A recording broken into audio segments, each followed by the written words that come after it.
Hello, team, and welcome to another ATP Geopolitics video with myself, Jonathan MS Pierce. This is Ukraine War Update Extra video, giving you the extra tidbits and nuggets to get your teeth into to give you a greater understanding of the war in Ukraine.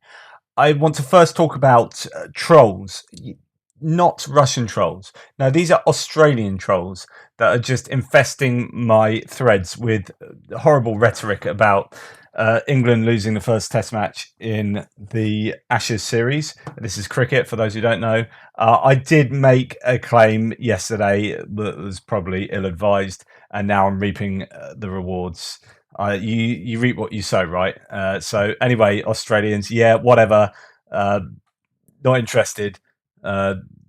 We'll see about that in the second test or something like that. Anyway, let's get on with. No one else wants to know about that. So during the last counter-offensive, at first it also seemed that everything was going slowly, but the moment came when we began to move quickly. The same will happen this time, says Zelensky of the counter-offensive. Is it happening too slowly? Is it happening slower than expected? What's going on? Well, it turns out that BBC reporting, since there is this conference going on at the moment, reports that Zelensky admits there is slow progress, but says the offensive is not a movie. So what do they report? Well, President Volodymyr Zelensky has acknowledged the battlefield progress has been slower than desired weeks into Ukraine's military offensive to recapture areas occupied by Russia. Quote, some people believe this is a Hollywood movie and expect results now. It's not, he told the BBC. What's at stake? It's people's lives. Ukraine says its counteroffensive has reclaimed 8 villages so far in the southern region, Zaporizhia and Donetsk to the east. Mr. Zelensky said the military push was not going easily because 200,000 square kilometers of Ukrainian territory had been mined by Russian forces. And, I hate to say I told you so, but this is exactly one of the things I was saying prior to the counteroffensive. I was really worried, particularly about the mines, and that seems to be one of the biggest issues for the Ukrainians. Whatever some might want, including attempts to pressure us, with all due respect, we will advance on the battlefield the way we deem best, he added. He reinforced the need for Ukraine to be given security guarantees from NATO, but said ultimately the goal was membership of the defensive alliance. NATO's Secretary General made clear this week that no plan was on the table to issue an invitation to Ukraine at next month's summit in Lithuania.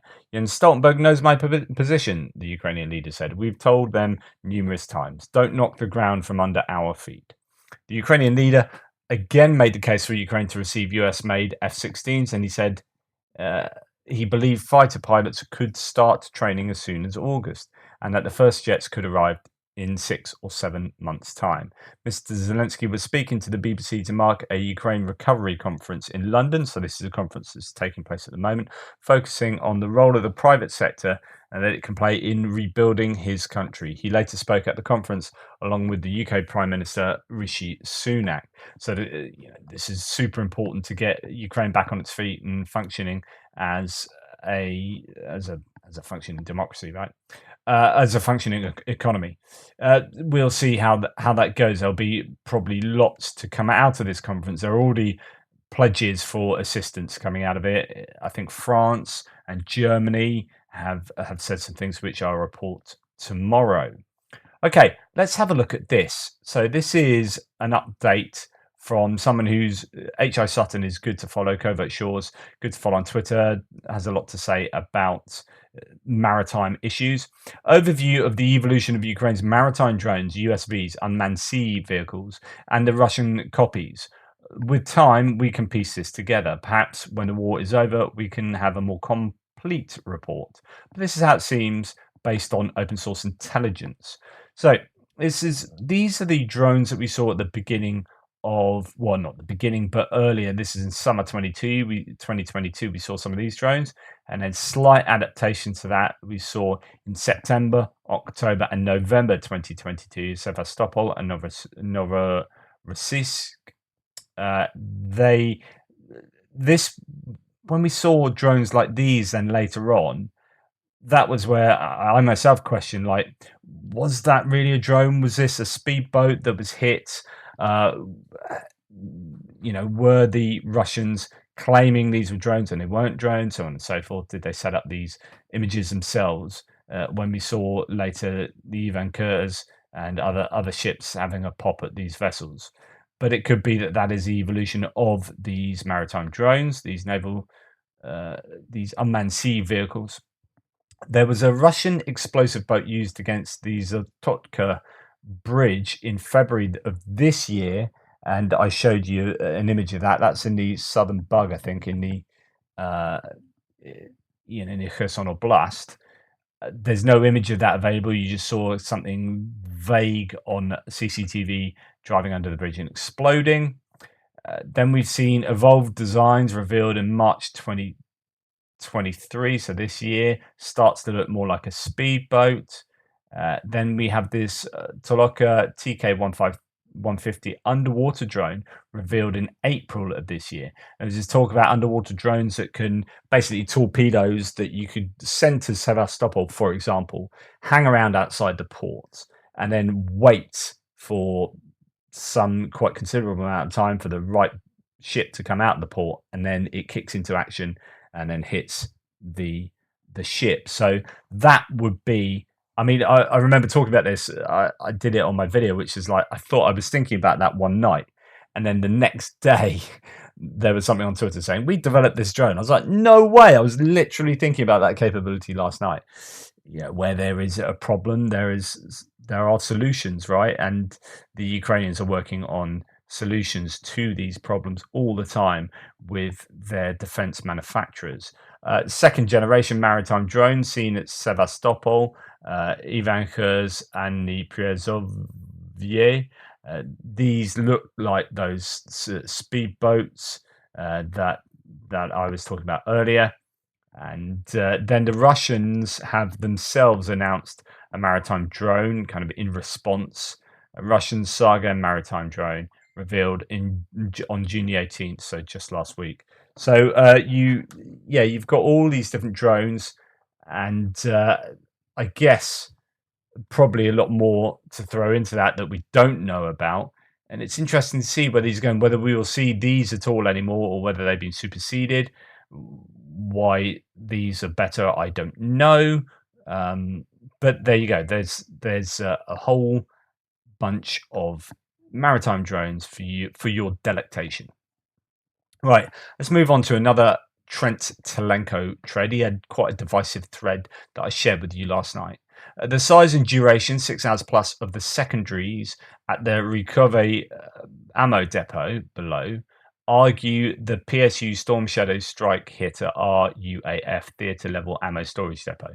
So the Ukrainian Storm Shadow hit the Russian armed forces, and that depot that cooked off for 6 hours was a significant hit. So this is an artillery logistical thread. What does Trent have to say?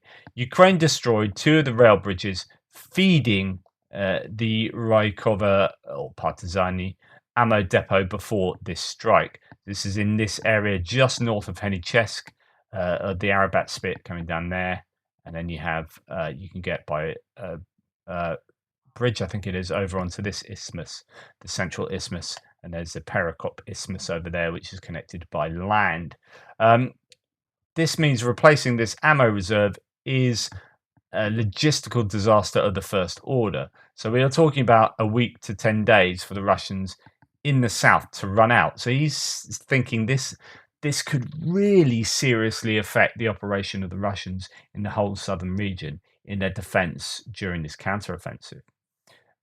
So before they run out of artillery ammo firing at last week's rates, we can expect Russian artillery fire per gun or rocket launcher per day to drop like a rock for the Russian armed forces units in the south and southwestern Ukraine. Think something like down by half immediately and by a quarter in a week, as the full scale of the disaster sinks in with Russian logisticians.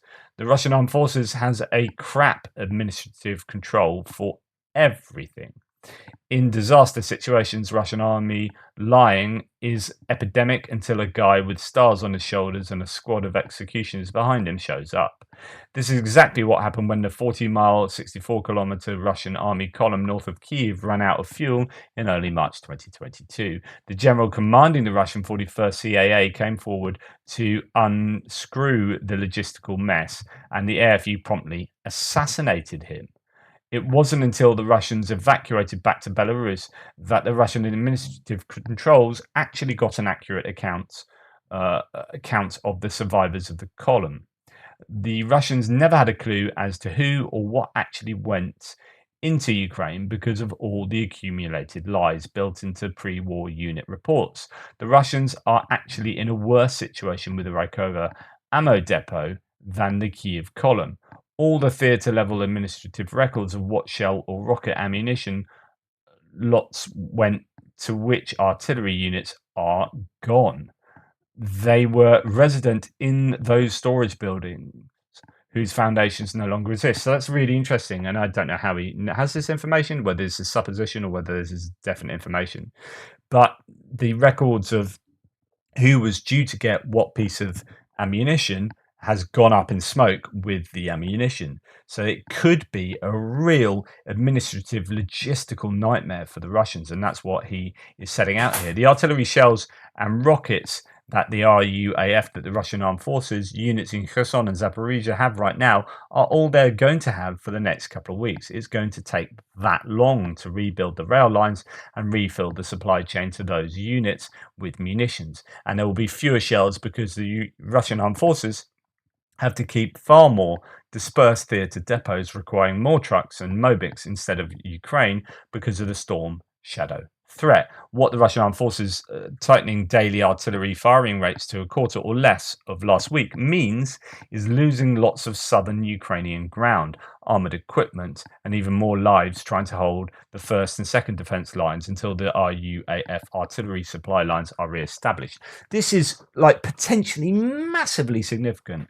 That ammo depot, the 6 hours of cooking off of all of that ammo that was so catastrophic, might have a truly fundamental effect on the Russian ability to defend this counteroffensive.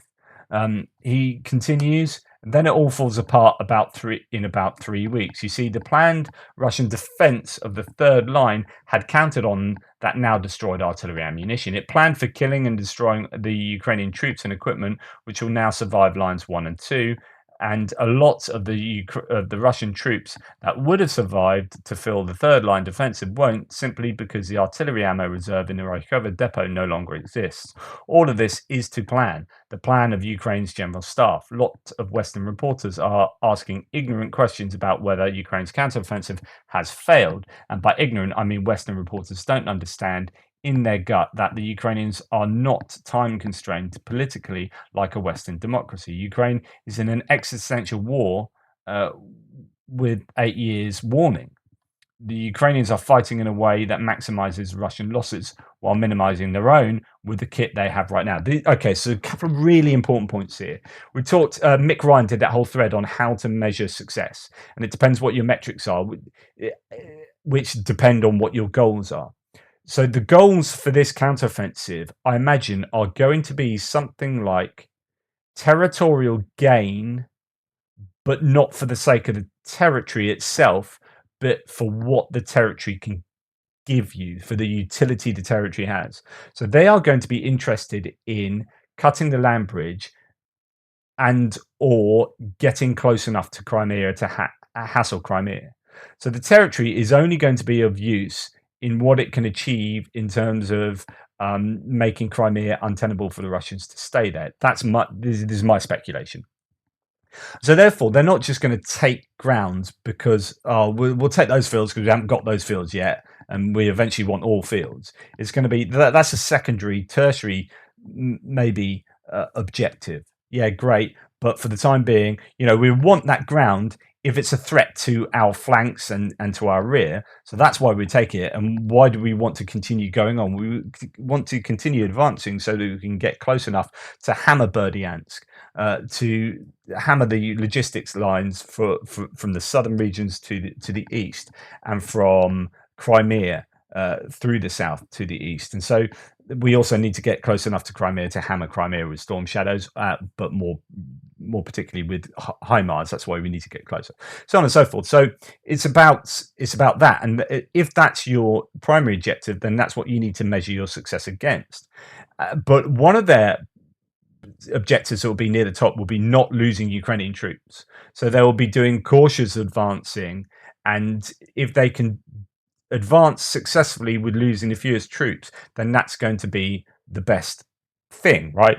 So that will be a sign of their success. And it might be that they lose the fewest troops if they do things more slowly.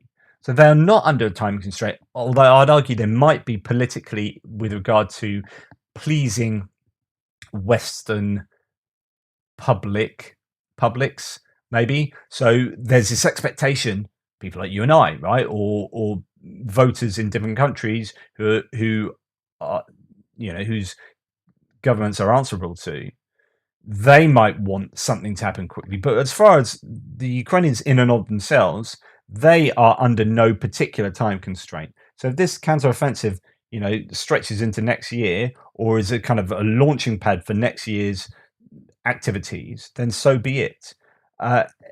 If one of their objectives is to lose fewer troops than you might if you were just piling in. It could be that they could do things quicker and get more territory more quickly, but at the expense of huge amounts of troops and equipment. And that huge amounts of troops and equipment is one of their success criteria. In other words, they don't want to lose that, so they're not going to pile in quickly. And so therefore, your objectives, your goals are measured by their own kind of metrics. And that might look different to what you and I might think, or other people might think about the counteroffensive. They will have different things in their minds. So the Ukrainians are fighting in a way that maximizes Russian losses while minimizing their own with the kit that they have right now. I think that's one of the most important sentences you'll read over this week, right? Because I think that's pretty. If you understand that that's what, if that is indeed what they're trying to do, right? As what they'll have their kind of territorial objectives, like we need to get here at some point, so that's why we're going down this route. But we need to do that with losing the fewest amount of troops and taking the most amount of troops. There'll be some optimal, sweet spot there, and that will define what we do. We are seeing the ground forces suppression of enemy artillery defenses operation called Phase 1 by Thomas Tyner and others, using drones and precision munitions to savage the entire Russian artillery. C4 ISR. So this is command and control, intelligence, surveillance, reconnaissance, and logistical supply chain. This is in keeping with Ukraine's death of 1,000 cuts attritional strategy. They not only want to win, they want to disembowel the Russian military for a generation. And it is a strategy that is working. The Russian officer corps has lost over half of its at the start strength through full colonel, including its mid-grade instructors, plus it has had 300% attrition in junior officers, including cadets, technical specialists, and R&D cadre. My read of the current fighting is Ukraine is attacking with just enough to drive the Russian reserves into the open for the AFU artillery and drones to kill it. Again, that's a really important paragraph, and I think that is what this is what I think as well. So my read is that they are committing only enough to get the Russians to commit their reserves and bring their equipment and troops out in the open. And that then means that they are susceptible to be hammered. And yeah, the Ukrainians will be losing troops and equipment, but they will be doing that at a rate that's within their objectives. And the Russians will be losing, arguably more. And this will be much more painful for the Russians. The so-called Surovikin line doesn't have the basics of a World War One or World War Two fortified line. It isn't deep enough with firing steps or shelters to really protect from drone-directed 152, 155 mil shells, nor is it wide enough to stop a tank. There is no barbed wire or sound generators. It isn't equipped with enough crew-served weapons and bunkers for the frontages, nor is it manned well enough or no, with enough infantry to be continually occupied, let alone be mutually supporting. As far as I can tell, no communication wire has been laid, so Ukraine is controlling Russian radio communication access with jamming at will. There's been talk about, I've not seen evidence either for or against this. There's been talk that the Russians have actually laid communication wires along a lot of their defensive lines so that they can communicate effectively, rather than having to do it with ways wirelessly that can be jammed, right? And you can get communication jamming. But here, Trentelenko, and I don't know whether this is confirmed or not, but he's saying they haven't laid those wires, whereas other claims have been that they have, or that they would be doing, or they were going to do it. So I don't know what the actual truth is, but it'd be interesting if they haven't laid that wire, because then they will be susceptible to jamming, comms jamming. Russian first defense line seem to have relied on mine layer MLRS batteries. In so many words, the Russians relied on a military gimmick, a cheat code to hold the first Surovikin line, and Ukrainian radio jamming took from them. Also, drone flights seem to have replaced infantry patrolling totally for the Russians in the Surovikin lines compared to 2022. Ukraine still does some, but only as preparation for an attack, looking for obstacles and camouflage artillery observation posts that radio intercepts say are in the area. The lack of both trained Russian armed forces, junior officers, or any NCOs to kick ass in order to force local improvements, hide trash from drones in the fortifications of the Surovikin lines are so glaringly obvious, I don't know what to say about media coverage of the Ukrainian offensive. The so-called Surovikin line is straight up a Potemkin village defensive designed to convince Russian propaganda media audiences, clueless Western journalists, politicians, and other susceptible suckers. Until now, it has worked admirably. Minor shells, not so much. So the question is, are these defensive lines, these Potemkin line villages, are they not what they are purported to be?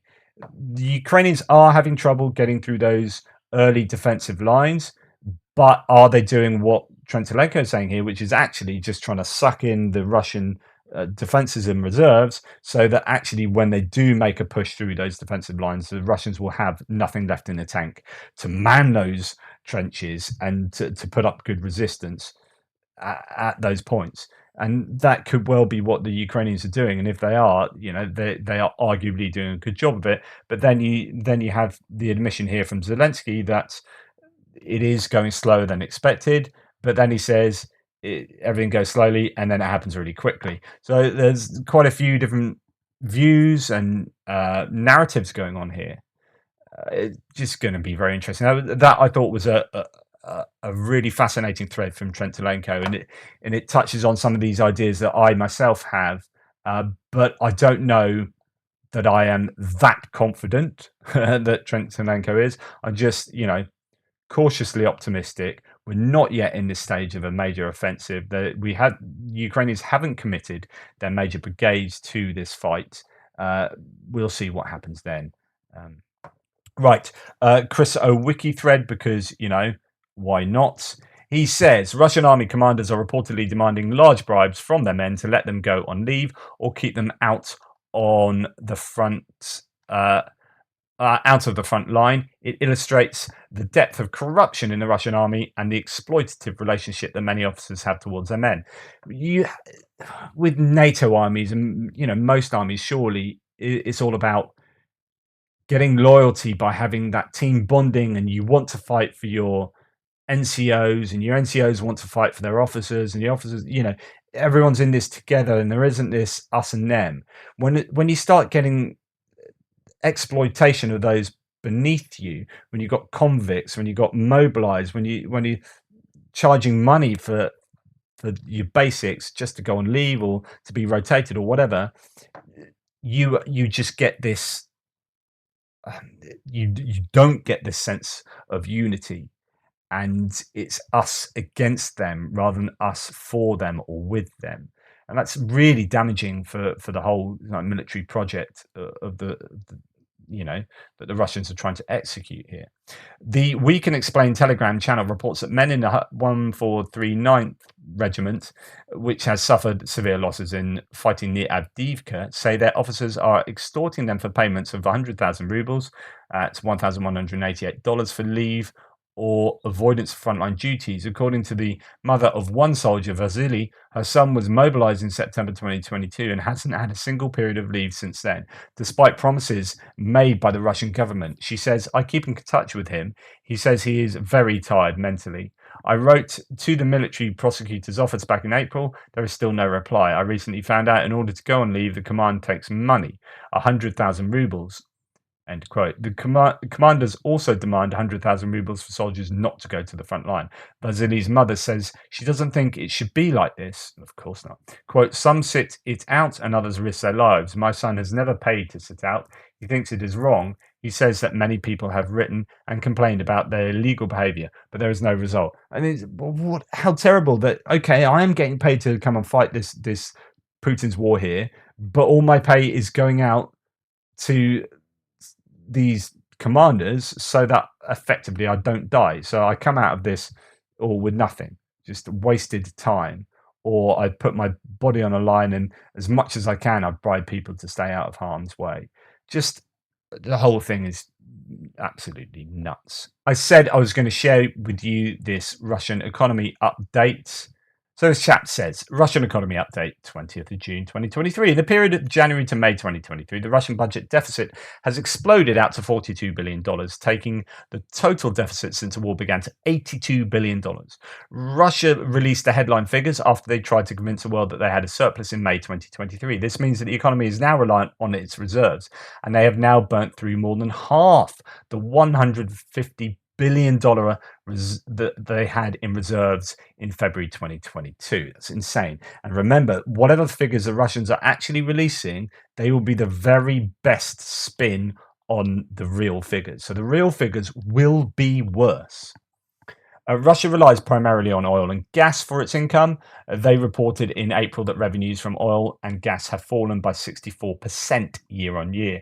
The subsidies the government paid to oil and gas companies and refineries and oil reverse excise tax doubled from 38 billion rubles to 79 billion rubles in April 2023. The dampening, so that they're spending out more money and getting in less. The dampening mechanism subsidy to oil refineries increased to an eye-watering 107 billion rubles from 97 billion rubles in March 2023. These subsidies were introduced to counter the EU and G8 bans on crude and refined oil in December 2022 and February 2023. That's G7 actually now, isn't it? Respectively. Russia has been compelled to subsidize the products to encourage sales and keep the refineries and oil wells open. Now, remember, today I reported in the news that it's not to do with the refineries, but it's actually to do with power generation and the turbines. But General Electric are pulling out of supporting Russia with turbine maintenance, which means that things like that could go wrong. That could be the same. I don't know. There's a lot of talk about how Western companies and corporations were really keeping the drilling activities going. It was their expertise and equipment and supply and maintenance and so on that was allowing that to take place over the last however many years. Well, potentially without that support in those sectors, there could be trouble as well. I don't know if they're still able to support the drilling and storage of stuff like gas. But I'm sure someone will let me know in the threads below. Figures that have been chosen and quite likely manipulated for release are found on the Russian Ministry of Finance website. They have produced an Excel spreadsheet detailing what they claim are figures to date. In May 2023, Russia had a turnover of 2.9 trillion in May 2023, compared with $5.7 trillion in May 2022. So their turnover is half of what it was. a fall of 49% for the month of May. The accumulated total sales for the year is 8.1 trillion January to May 2023, compared with 16 trillion for the same period in 2022, a reduction in income of 49%. So this is the Russian government admitting that. So you can bet your bottom dollar it will be worse than that. Looking at the non-oil and gas revenue for the year, in April 2023, this amounted to 5.5 trillion rubles, compared with 5.2 trillion in April 2022, a 5% increase. So non-oil and gas revenues for the year. I wonder what revenues they could be. I mean, they are not, you don't have Western investment, you don't have Western companies, or not all companies, a lot of them are pulled out. You're going to get a slowing down in the economy. There are going to be people being very cautious with their money, I imagine, which means they won't be spending out lots. There's stimulus in the economy. So it's very hard to imagine how they can eke out some kind of non-oil and gas increased revenues for the year. So that could well be Russian manipulation of those figures. So in May 2023, it was 7 trillion rubles compared to 6.5 trillion in 2022, representing a 9% increase on the same month as last year. The accumulated total for the first 5 months of 2023, the turnover was 19.7 trillion rubles compared with 19.6 trillion in 2022, an increase of 1%. That looks very dubious to me. It's like, oh yeah, we're just posting slightly better than last year in terms of our revenues. Really? Where does that come from? It looks a very convenient number there. Analyzing the income, the assumption that the economy is not doing too bad as a small increase has been realized in the non-oil and gas revenues is wrong. This is because the Russian economy is reliant on oil and gas to sustain the economy. Before the illegal invasion, oil and gas made up over 60% of all Russian income. The 49% fall in the primary income source is having a catastrophic impact. Hence the current Russian budget deficit of 42 billion US dollars, or 3.7 trillion rubles deficit, and that is in just the first 5 months. So even if you had non-oil and gas revenues increasing, that would be absolutely blown out of the water by the oil and gas revenues decreasing by that huge amount. Back in December 2022, the indicted war criminal boasted, that'll be Mr. Putin, that sanctions were not impacting the Russian economy, and the regime published a budget forecast for 2023 as a deficit of 2.3 trillion rubles for the whole of 2023. So it said, hey, we are going to have a deficit. It's going to be 2.3 trillion rubles for the whole of 2023. It's now exceeded that forecast by 60.8%, and there's still 7 months to go. So we're in June, and that deficit has already been blown out the water by 61%.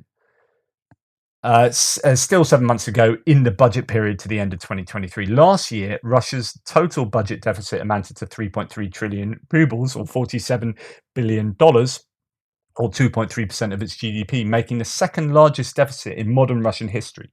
This year is going to be the highest ever deficit recorded by Russia on record. At the current rate, Russia will have a deficit of over $100 billion by the end of 2023, but the assumption that the current rate will not escalate is simply wrong. Given the escalating cost of the war for Russia, this conservative estimate is likely to be exceeded vastly by the end of 2023. Expenditure as a result of the murderous war in Ukraine, for example, to April 2023, rocketed 26% to 11.2 trillion rubles compared to the same time last year. At the low end of estimates, expenditure will surpass 50 trillion rubles by the year end. The current Russian reserves amounts to under $150 billion, which will be burnt up by the end of the year. So this is a pretty damning summary of where the Russians are economically speaking.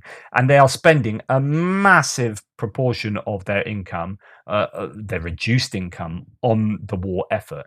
And you just wonder what effect this will have on the welfare state, education, every other element of running a country. Russia are going... They must surely be absolutely screwed. And you then start adding, you add all the pieces of the jigsaw together, and it does build up this picture. Chris Owicki has said time and time again that these war injured and war dead are asking, their families are asking for compensation. The people are the troops are asking for compensation, and the DNR, the Donetsk People's Republic, are saying we've got no money. There is no money in Donetsk, which is supposedly part of Russia, as according to the Russians. We've got no money to pay out. There's just no money in the coffers. Well, why is that? And does does that data point lend itself towards this conclusion? Yeah, absolutely.